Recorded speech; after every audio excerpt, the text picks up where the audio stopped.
본 방송에서 제공하는 투자 정보는 투자 판단에 대한 조언입니다. 방송에서 제공하는 주식의 가치, 가격 상승 및 가격 하락에 대해서는 방송사에서 보장하지 않습니다.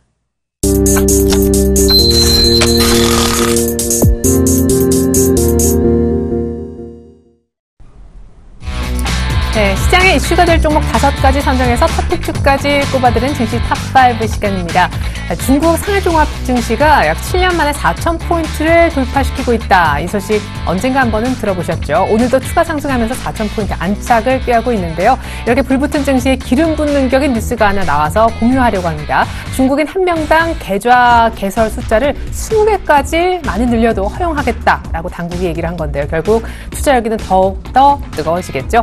우리 증시 역시 오늘 만만치 않습니다. 2,100포인트를 향해서 한 발 더 뗐지만 보폭은 크지 않습니다. 지난주 금요일날 이미 급등했고요. 오늘도 살짝이지만 양시장 모두 갭상승 출발하면서 갭에 대한 부담감이 약간은 느껴지는 듯한데요. 그럼에도 불구하고 내부적으로는 아주 활발한 움직임이 나오고 있습니다. 신트로이카라고 해야 될 것 같아요. 증권, 건설을 이어서 오늘 화학 쪽까지 상승세가 돋보이고 있는데요. 이럴 때 혹시 소외되고 계시진 않은지요? 우리가 어떤 업종과 종목에 집중도를 높이면 좋을지 해답을 들어보도록 하겠습니다. 오늘 함께 해주실 분이요. 샘플러스 정재훈 멘토님이 되겠습니다. 안녕하세요. 안녕하십니까. 네, 우리 정재훈 멘토님은 언제나 수익으로, 종목으로 얘기하시는 분이니만큼 오늘 꼽아오신 종목 5개부터 일단 확인을 해보겠습니다. 자, 첫 번째 종목은요. 현대중공업입니다. 어째 이런 분위기에서 현대중공업 하실 수도 있는데요. 계속해서 확인해 보겠습니다. 두 번째 종목은 삼성중공업입니다. 오늘 좀 흐름이 예측이 되시죠? 세 번째 종목은요. 대우조선해양. 여기까지 조선 빅3가 일단 다 공개가 됐고요. 네 번째 종목은 두산중공업이 되겠습니다. 마지막으로 살펴볼 종목은요. 이름이 가장 기네요. 현대미포조선. 결국 오늘 조선주 특집이다. 이런 느낌이 듭니다. 자, 이 시점에서 지수가 거의 2,090, 100에 가까워왔는데 왜 조선주를 살펴봐야 되는지 청멘토님. 네, 시장이 2,090포인트대를 일단 안착 시도가 좀 나와주고 있는 그런 모습들인데요. 네. 최근의 흐름들을 좀 보게 되면 경기 민감 섹터들의 종목군들이 순환 상승을 좀 해주고 있는 그런 모습들입니다. 네. 여기서 차이점을 좀 보게 된다면 외국인 쪽에서 매수 유입이 좀 진행됐던 그런 기업들 같은 경우는 상승을 해주는 그런 모습들이 나타나고 있거든요.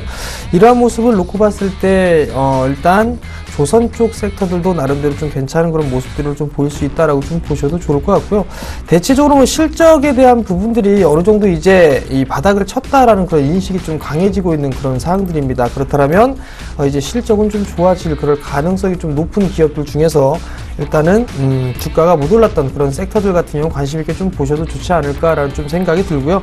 최근에 종목 내수 섹터들이 좀 많이 올라가 있는 그런 상황들이기 때문에 추격 매수를 하기엔 좀 다소 부담스러운 그런 자리대까지 많이 올라가 있습니다. 그렇다면 다시 이제 향후에 올라갈 수 있는 그런 종목들이 뭐가 있을까라고 좀 판단해 보니까요. 조선주가 그나마 좀 제일 만만해 보이지 않은가라는 좀 생각에 조선 섹터를 좀 준비를 했습니다. 네, 실적도 바닥을 쳤고 너무 많이 올라 따라가기 부담스러운 쪽보다는 조선업종이었던가 턴어라운드 기대감도 있으니까 그런 이유에서 조선업종 선정에 오셨다는 얘기 들어봤습니다.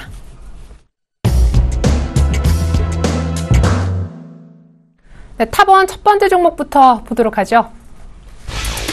네, 조선주 가운데 첫 번째 종목은 현대중공업이 되겠습니다. 작년에 대규모 적자를 기록했었는데 일단 지난해 어닝쇼크 최악의 상황은 끝났다고 보는 관점이신가 봐요. 네, 일단 현대중공업 같은 경우는 작년에 3조가 넘는 영업 적자를 좀 기록을 했습니다. 네. 일단 어느 정도 이 부실을 다 떨궜다라고 좀 보셔도 좋을 것 같거든요. 그렇다면 향후에 이 현대중공업 같은 경우는 적자를 기록하거나 이런 모습들은 좀 나타나지는 않을 것으로 예상을 하고 있습니다. 작년에 왜 3조 손실이 났었는지 간단하게만. 일단 실적이 상당히 좀 안 좋았었죠. 실적이 좀 상당히 안 좋았던 그런 부분들도 있었고 일단은 일회성 비용들이 좀 상당히 많이 좀 증가가 됐었던 그런 부분들입니다. 구조 조정까지도 좀 단행을 해주고 있는 그런 모습들이고요. 네. 현재도 좀 진행 중인 걸로 알고 있는 그런 사항들입니다.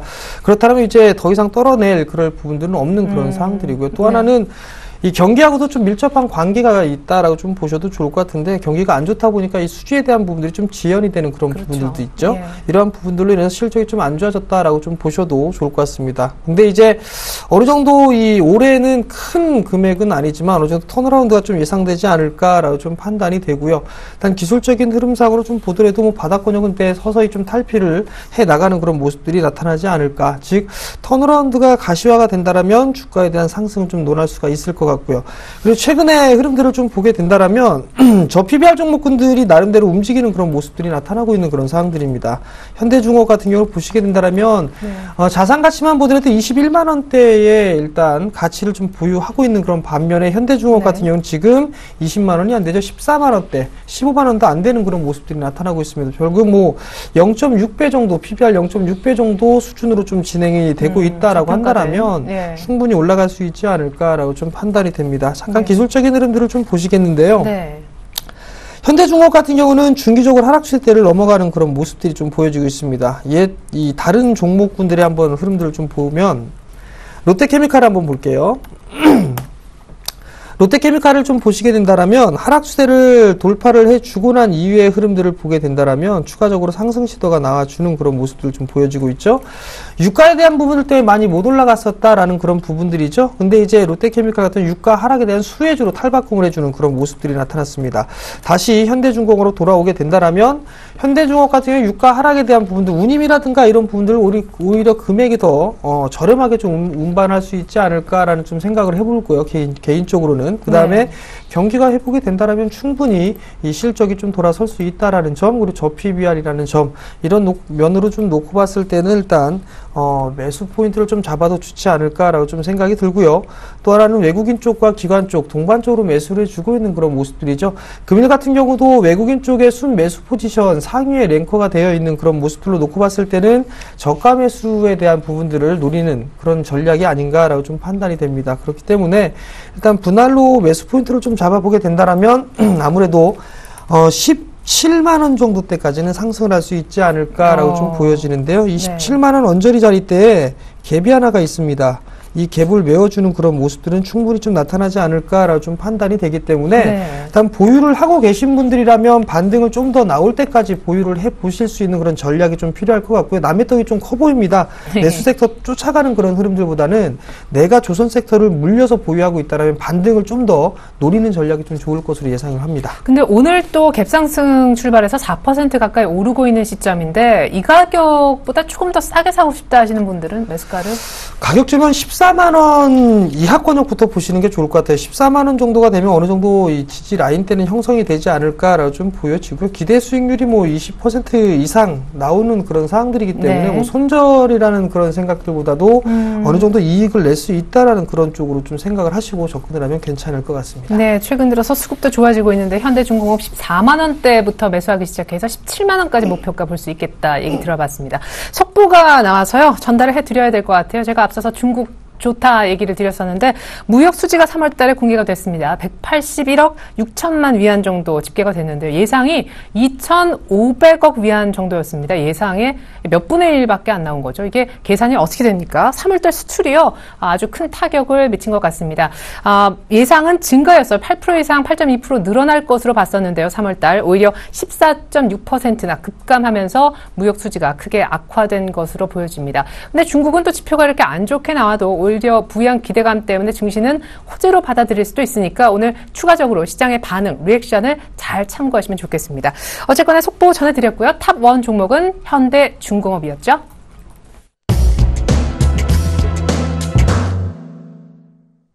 네, 탑2 두 번째 종목입니다.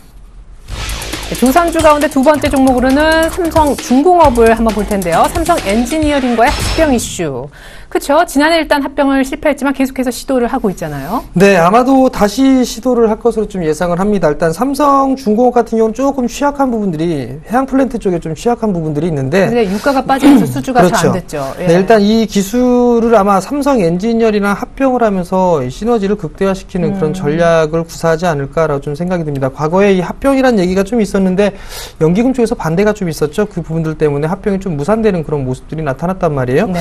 제 개인적으로 봤을 땐 주가가 싼 틈을 이용을 해서 어느 정도 이 합병에 대한 부분들이 좀 나오지 않을까. 그렇다면 삼성중공업에서는 나름대로 이 호재로 좀 작용하지 않을까라고 좀 판단이 됩니다. 네. 일단 실적적인 측면을 좀 보게 된다라면 2012년도 대비 10분의 1 토막으로 많이 좀 줄어드는 그런 모습들이 나타났었거든요. 예.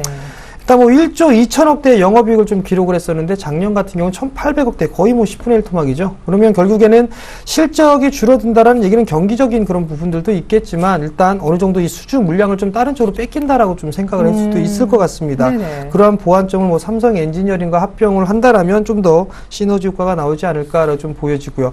일단 1분기에 대한 실적은 예상치 좀 부합하려는 그런 조건들, 이 실적을 좀 예상을 하고 있는 그런 사항들입니다만 다른 섹터에 대비했을 때 일단 뭐 실적에 대한 모멘텀은 조금 다소 좀 부족한 그런 모습들입니다. 그럼 합병 이슈로 지금 보시는 거예요, 삼성님? 일단 합병 이슈가 가장 크지 않을까 좀 개인적으로는 좀 보고 있는 그런 사항들인데요. 한 어느 정도쯤 모르시죠? 그 시기는 점쟁이도 모르겠죠. 아니 그러면 이 종목을 지금 사서 이게 얼마나 걸리는지 원래 이게 쭉, 합병에 대한 이슈는 분명히 좀 나올 겁니다. 근데 이제 다만 여기서 좀 체크를 해봐야 될 부분들은 개인 투자자분들은 시간에 대한 투자를 좀 다소 힘들게 좀 진행하는 부분들이고 결국엔 남의 떡이 좀 커 보인다라는 좀 말씀을 드렸는데 지금 조선 섹터가 못 올라오고 있으니까 조선 섹터를 정리를 하고 지금 제약바이오가 많이 올라가고 있어요. 제약바이오 쪽으로 좀 생각을 하신단 말이에요. 근데 순환 상승은 충분히 좀 나올 수가 있을 겁니다. 경기가 회복이 되는 그런 모습들이 나타나게 된다라면 고른 이 순환 상승이 좀 나올 수가 있는데 그 중에 조선 섹터도 하나로 좀 들어갈 것입니다. 다만 이제 어떠한 섹터가 주도 섹터가 될 것이냐 이 부분들을 좀 체크를 해봐야 될 것 같은데 아쉽게도 조선 섹터는 주도 섹터에 들어가기는 힘들 것 같습니다. 다만 이제 너무 많이 빠져있는 그런 상황이 되다 보니까 순환 상승은 좀 충분히 가능하다라는 점을 좀 기억하시면 그러면은 잠깐만요. 조선주는 그럼 지금 들어가는 관점이 순환매적인 어떤 그런 섹터 중에 하나로서 얘기를 하시는 거니까 호흡은 약간 뭐 단기가 될까요? 그렇죠. 일단 단기적으로 좀 보셔도 좋지 않을까라는 좀 생각을 합니다. 왜냐하면 외국인 쪽에 이제 3거래일 연속적으로 좀 매수, 금일 포함해서 3거래일 연속적으로 좀 매수 기조가 유지가 되고 있는 그런 모습들이고, 그러한 모습들 속에서 지수가 큰 폭으로 좀 상승을 해주는 그런 모습들이 나타났거든요. 결국엔 외국인 쪽에 이러한 모습들이 계속적으로 들어오게 된다라면 삼성전자나 시가총액 상위 종목군들이 아마 밀리는 그런 모습들이 나오게 될 겁니다.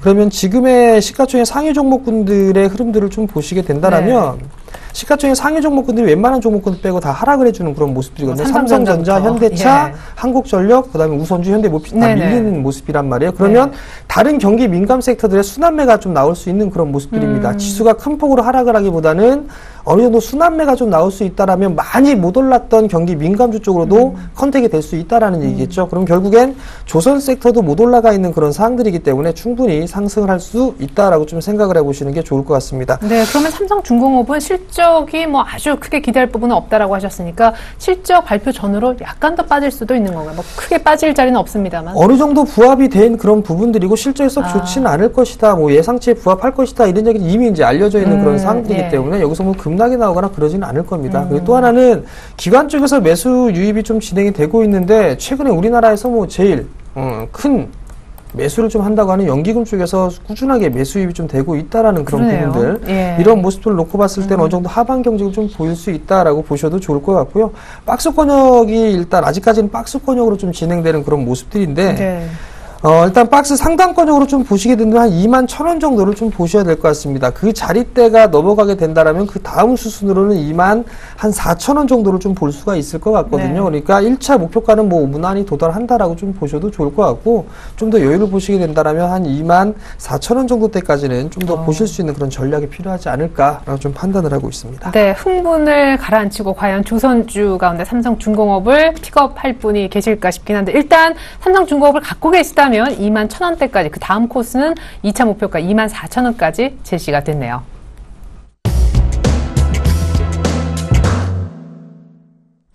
탑3 세 번째 종목 보겠습니다. 오늘은 조선주 특집 아닌 특집으로 꾸려지고 있는데요. 대우조선해양, 조선 섹터 내 안정적인 흐름을 보이고 있는 기업이다. 사실 이 대우조선해양도 1분기 실적이 일단 기대치 충족할 것으로 보여지는데 오늘은 뭐 흐름이 아주 좋습니다만 그동안 주인이 없어서 수주를 많이 놓쳤다는 소문이 많죠. 네, 일단 이 대우조선해양 같은 경우 뭐 영업력이라든가 이런 부분이 좀 취약한 그런 부분들이 있는데 기술력은 그래도 우리나라 쪽에서 좀 제일 좋지 않을까라는 좀 개인적인 생각을 하고 있습니다. 부산에 강연회를 좀 종종 갔었습니다. 갔었는데 그쪽 조선업 쪽에 종사하시는 그런 분들이 좀 많이 오셨었는데요. 현지인들 얘기를 좀 들어보게 된다라면 그래도 가장 좋은 이 수주라든가 이런 부분들이 가장 좋은 부분들이 대우조선해양이 아닌가. 현지인은 아니고요. 그 업에 종사하시는 분들이죠. 대우조선해양이 제일 안정적인 수주 물량을 좀 가지고 있다라는 평들을 좀 많이 합니다. 근데 이게 대우조선해양에 근무하시는 분이 아니라 뭐 삼성중공업이 됐든 XTX조선이 됐든 이쪽에 계시는 분들이 다 하는 그런 얘기들이거든요. 네. 실적도 보시게 된다면 2012년도에 뭐 4,800억대의 영업이익을 기록을 하고 난 이후에 그렇게 큰 차이가 없습니다. 꾸준하게 작년 같은 경우 4,700억대의 영업이익을 좀 기록을 했고요. 올해도 뭐 이것보다 조금 소폭 증가되는 그런 모습들이 나올 것으로 좀 예상을 합니다. 그렇다는 얘기는 다른 뭐 현대중공업이 됐든 삼성중공업이 됐든 다른 기업들보다 그래도 안정적으로 이 물량을 확보하고 있다라고 좀 보셔도 좋지 않을까라고 좀 생각이 들거든요. 네. 결국에는 이 경기가 회복이 된다라는 이 흐름들이 좀 이어지게 된다라면 대우조선해양도 주가는 어느 정도 이 회복을 해주는 그런 모습들이 좀 보이지 않을까라고 좀 말씀을 좀 드려보도록 하겠고요. 특히나 이 외국인 쪽에서 매수 유입이 좀 진행이 되고 있는 그런 상황들입니다. 5거래일째 연속적으로 좀 매수를 해주고 있죠. 기관 같은 경우도 주구장창 매도를 좀 했었어요. 매도를 했었는데 지난주 금요일부터 일단 사모펀드 쪽과 연기금 쪽에서 매수를 해주는 그런 모습이죠. 네. 결국에는 1년 기준으로만 놓고 보게 된다면 외국인 쪽 같은 경우는 670만 주 정도 매수를 해주는 그런 모습들이고요. 기관 같은 경우는 어느 정도 770만 주는 매도가 나왔죠. 외국인 같은 경우는 660만 주가 아니라 120만 주 정도 됩니다. 그러면 결국에는 지금 최근에 매수 유입이 좀 진행이 됐던 게 90만 주 가까이 진행이 되기 때문에 일단 어느 정도 바닥 고정을 좀 탈출할 수 있지 않을까 좀 기대감이 생길 것 같습니다. 네, 그래요. 앞서서 삼성중공업은 기관의 매수가 아주 돋보인다 하셨고 대우조선해양은 조금 전에 분석해 주시면서 외국인들이 사고 있다 얘기를 들어봤습니다.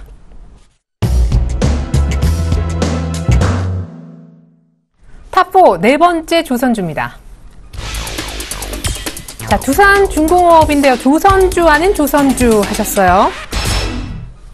네, 두산중공업과 관련된 뭐 속보가 들어와서요. 전해드리겠습니다. 뭐 속보 아닌 속보죠. 오늘 어쨌든 들어왔으니까 베트남에서 1조 가량의 화력발전 수주를 했다고요. 네, 일단 뭐 이슈적인 부분들을 좀 말씀을 드리긴 했는데 타이밍이 아주 뭐 오늘 나올 것이라고는 예상은 좀 못했습니다. 일단 두산중공업 같은 경우는 조선주 아닌 조선주로 좀 말씀을 드렸었는데요. 그만큼 이 두산중공업 같은 경우는 이 조선 쪽의 사업을 좀 영위하는 그런 부분들보다 플랜트 쪽이라든가 엔진 이런 쪽의 사업을 좀 영위를 많이 하고 있는 그런 기업이거든요. 근데 조선 쪽에 대한 이 수주를 좀 많이 하면 할수록 두산중공업에 대한 실적도 자연스럽게 증가가 될 수밖에 없습니다. 엔진이라든가 이런 부분을 두산중공업이 좀 만들고 있는 그런 사항들이기 때문에 엔진. 그렇죠.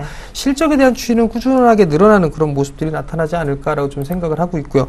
베트남 송하우 지역의 화력 발전에 대한 부분은 오늘 공시가 좀 났습니다. 일단 수주를 따낸 그런 모습들이고요. 그렇다면 일단 이 기업에서 예상을 하고 있는 올해에 대한 매출이라든가 이런 부분들은 무난하게 좀 달성을 하지 않을까라는 좀 얘기를 하고 있습니다. 또 하나는 사실 이게 조선 섹터를 보면서 증권사의 리포트가 얼마만큼 나왔는가 이 부분들 좀 사실 체크를 해봤었거든요.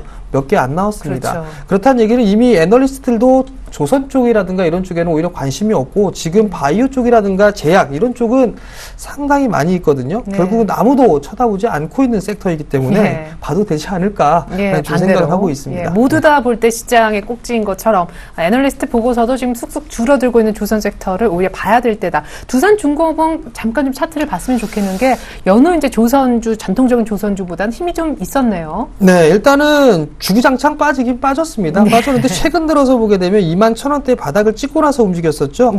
가장 처음으로 볼 수 있는 게 241선 넘어갔다는 얘기입니다. 1년 평균값을 넘어갔다라는 얘기. 즉 3만원대 이 정고점짜리대를 넘어가게 된다면 35,000원대까지 무난하게 상승하지 않을까라고 좀 보여지고요. 최근에 증권사에서 두산중공업 리포트가 나왔습니다. 목표가 4만원 정도 얘기를 하고 있는데 그건 지나봐야 알 것 같고요. 일단 35,000원짜리대까지는 뭐 무난하게 움직이지 않을까라고 좀 보여집니다. 네, 그래요. 증권사 목표가까지 가는 종목은 뭐 거의 못 봤죠. 두산중공업 3만원, 이 좁은 박스권 뛰어넘으면 35,000원까지 간다고 해요.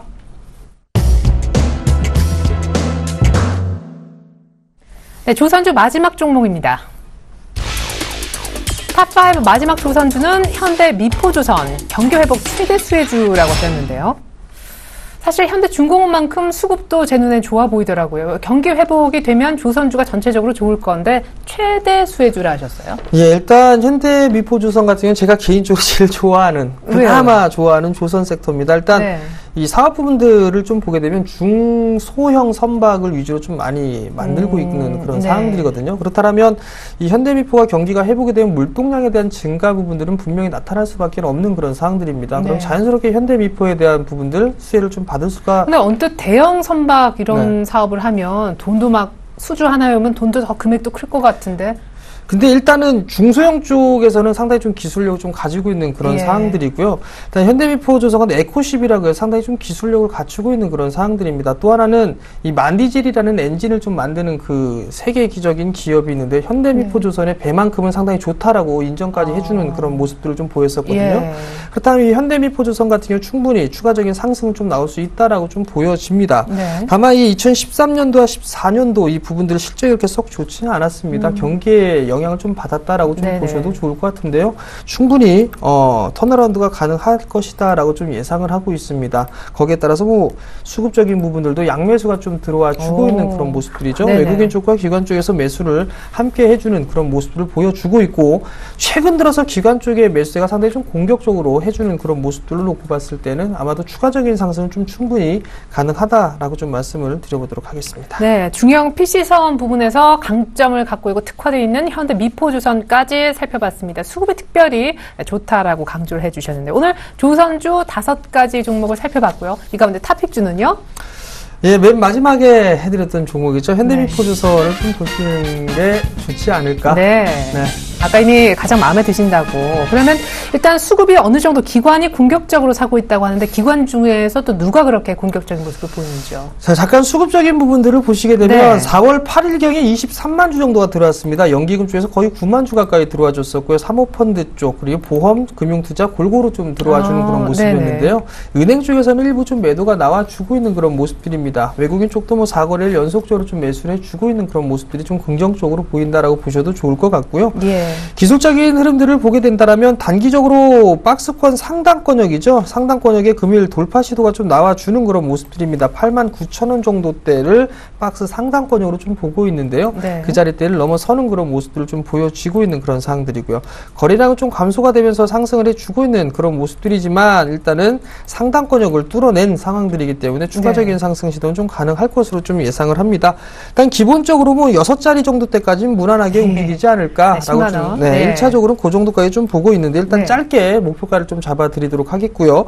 매수가를 좀 잡아볼 필요성은 있을 것 같은데요. 89,000원 정도까지, 88,000원 정도까지 분할 매수 포인트를 좀 잡으시면 될 것 같습니다. 다만 지금 현재 주가가 91,600원에 좀 거래가 되고 있는데요. 거기다 조금 눌러주는 가격대죠. 95,000원 정도에서부터 88,000원 정도까지 분할 매수 포인트를 좀 잡아도 좋을 것 같고요. 손절은 사실 의미가 없어서 제시를 안 해드리려고 했는데요. 일단 손절 가격은 의미 있는 가격대죠. 8만원짜리대, 그 자리대만 이탈하지 않는다라면 충분히 10만원 이상 갈 수 있기 때문에 일단 손절가는 8만원으로 좀 제시를 해드리도록 하겠습니다. 네, 오늘 조선주 특집으로 살펴드렸었는데요. 오늘 탑픽주는 조선주 가운데 현대 미포조선이 차지했다라는 말씀 드리겠습니다. 현재 가격이 91,000원대 후반인데 91,000원보다 아래쪽에서 약간 조금은 싸게 눌림목 매수를 하라고 얘기하셨어요. 하지만 투자 기간은 길지 않고 짧게 목표가는 10만원이라고 제시를 해주셨습니다. 지금까지 정재훈 멘토와 함께 했는데, 이번 주말에는 뭐 지난번에 부산 다녀오셨다고 했지만 인천에서 또 강연회 하시죠? 예, 이번 주 토요일에 이제 강연을 또 해야죠. 인천에서 준비를 했습니다. 18일 오후 2시죠. 토요일 날 오후 2시에 진행을 하고요. 동부증권 인천 지점입니다. 굴포천역 8번 출구로 좀 나오시면 될 것 같고요. 어떤 얘기 해주시나요? 평생 써먹는 방법을 좀 말씀을 드립니다. 제가 가야 되겠네요. 두 번째 얘기를 좀 해드릴 테니까요. 많이들 참여해 주시기 바랍니다. 서울에서 하면 더 좋은데. 서울에서 조만간 하게 될 겁니다. 예, 전국을 도시는. 알겠습니다. 우리 정재훈 멘토 강연에 여러분들 많은 참여와 관심 부탁드리겠습니다. 평생 주식하면서 쓸 수 있는 비법을 알려주신대요. 정재훈 멘토님 감사합니다. 네, 중국 증시가 많이 오른다라고 말씀을 드렸었고, 그 이후에 속보로 3월 무역 수지가 수출 급감으로 꺾였다라고 언급드렸었는데요. 상해 종합 증시가 뭐 4,000포인트는 굳건히 지키고 있지만 상승폭은 한 절반 정도로 줄어든 시점이라는 거 말씀드리겠습니다. 증시 탑5 오늘은 여기까지 하겠습니다. 고맙습니다.